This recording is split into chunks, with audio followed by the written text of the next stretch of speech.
Welcome to our channel. Today we how to transfer savings with Capital One, beginner guide step by step clearly.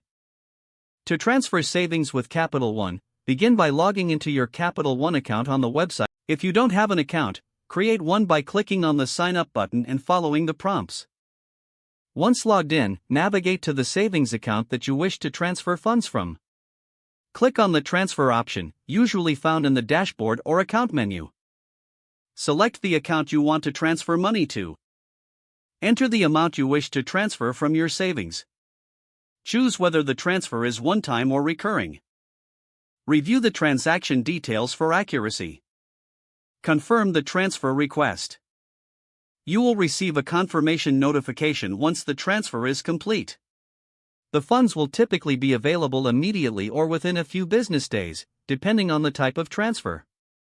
Make sure to log out of your account after completing the transaction for security purposes.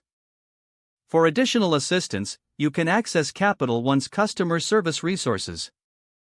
If the page does not load, refresh the browser or try again in a private or incognito window. Make sure you are using the correct email address, then retype it carefully to avoid small typos. If your password is not accepted, use the reset option and create a new strong password you can remember. Check your spam folder for verification or security emails, then complete any Enable two-factor authentication if available to improve account security and reduce unauthorized access risk.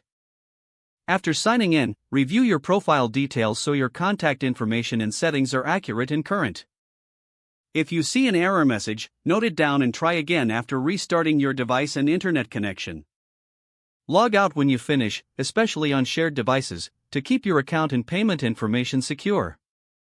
If the page does not load, refresh the browser or try again in a private or incognito window. Make sure you are using the correct email address, then retype it carefully to avoid small typos. If your password is not accepted, use the reset option and create a new strong password you can remember. Check your spam folder for verification or security emails, then complete any requested confirmation steps. Enable two-factor authentication if available to improve account security and reduce unauthorized access risk.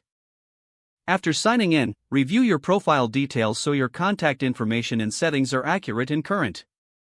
If you see an error message, note it down and try again after restarting your device and internet connection.